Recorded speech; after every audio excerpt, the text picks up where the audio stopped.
Hey everybody, and welcome back to my channel. I am going to be showing you the Hero Quest Return of the Witch Lord quest pack. We're going to unbox it, check it out, see all the contents that are inside. I just got this from the Mythic Tier Hero Quest Kickstarter, and let's go ahead and get started on this one. Rock Time Toys!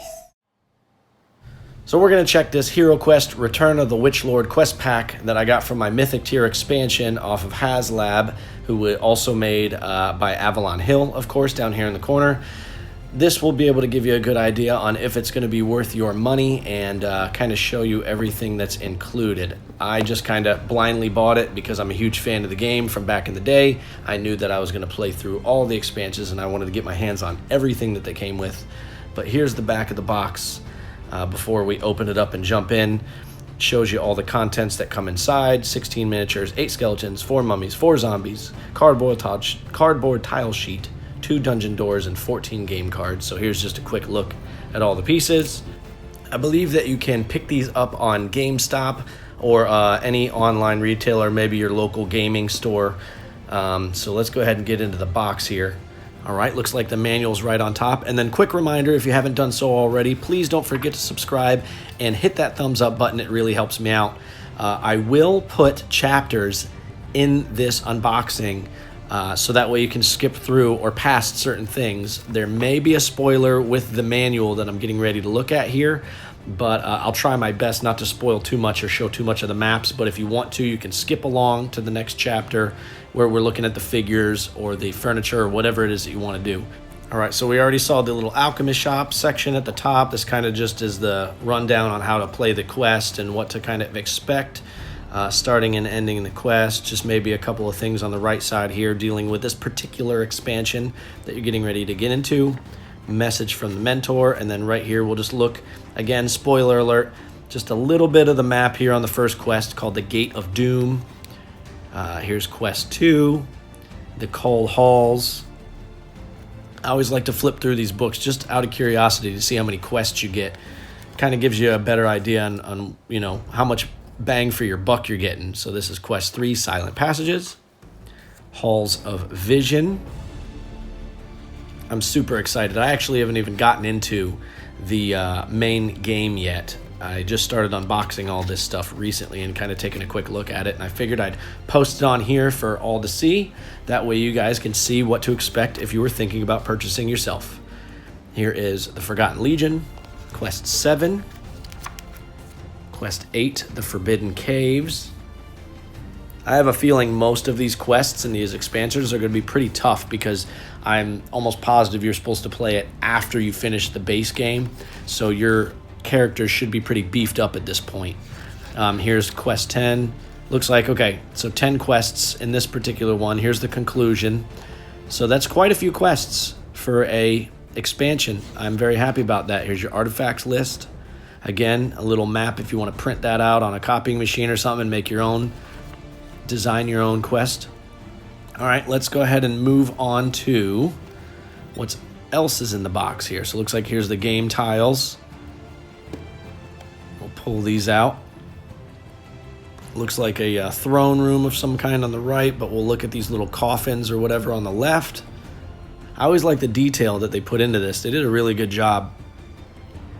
Here's some kind of weird funky tile, some kind of glowing eyes. But yeah, there's that throne room with the skeleton. I'm assuming this is the Witch Lord's room.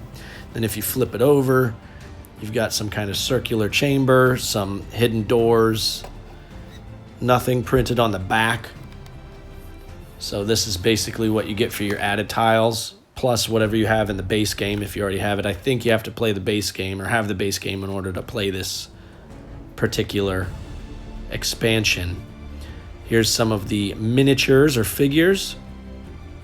Also thought they did a good job on the figures, some mummies there, with the detail. I'm actually going to make a comparison video here pretty soon with the original classic Hero Quest board game as well as the new Hero Quest board games, so that way you could see some of the miniatures and figures side by side and the difference.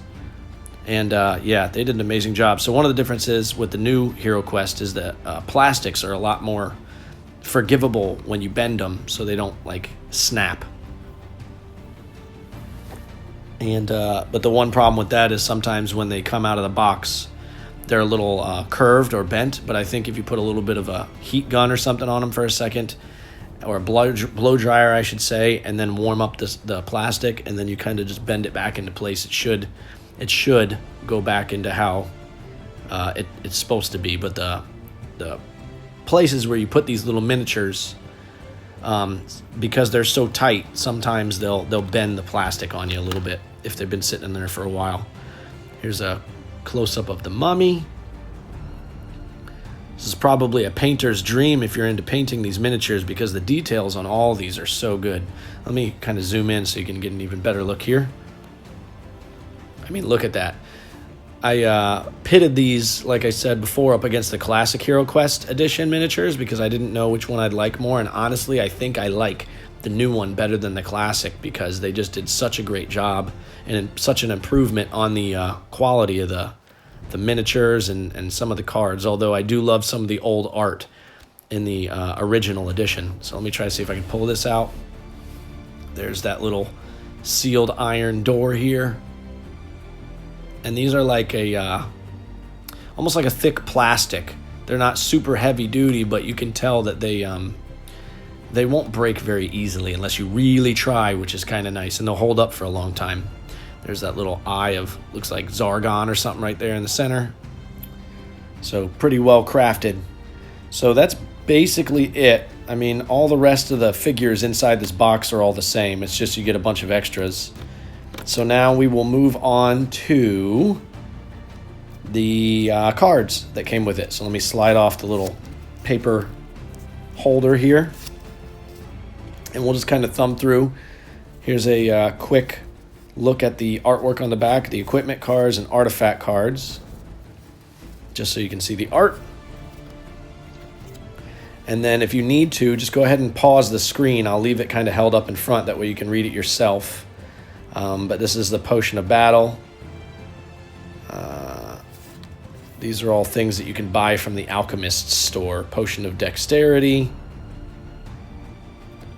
Then, of course, they give the description on each one on, you know, what they do and how often you can use it. This one's kind of expensive, 500 gold coins, but I'm assuming if you've already finished the main quest, that you'll probably have a pretty good stock of gold at this point. Venom Antidote, so those are your 4. Then we will look at the artifact cards. So we have Anti-Poison Quill, which restores any of the owner's body points lost by poisoning if used immediately. Armband of Healing, which restores body points as well. Dust of Disappearance. Lets you move past monsters. Magical Throwing Dagger, always inflicts 1 body point of damage when thrown at a monster. Rabbit Boots, to jump over a discovered trap so you don't, I guess, get hurt. Spell Scroll for Heal Body. All things you obviously are going to need when you're trying to get through these tough expansion quests here. Pass Through Rock. And then we've got, that's a long one to read.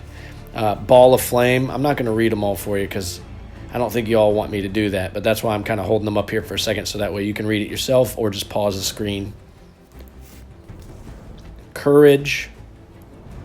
Comes with quite a few, and then if you add in all the cards that you have from the main quest, of course you'll have a ton of stuff to choose from. Fire of Wrath. And then we're back to Anti-Poison Quill, so that's it. So, pretty cool. I'd say this is definitely well worth the purchase, especially if you like the base game. And here's a quick look at everything all kind of stacked together here so you can kind of see all the parts and pieces that come with it. So you've got your expansion cards, the tiles, the miniatures, and of course the quest book, which is hiding right down here. Now I will be making more videos of the expansions as well as the Mythic Tier expansion and then a comparison video, so keep an eye out for those. Thanks for watching. Don't forget to subscribe, and I will see you on the next video.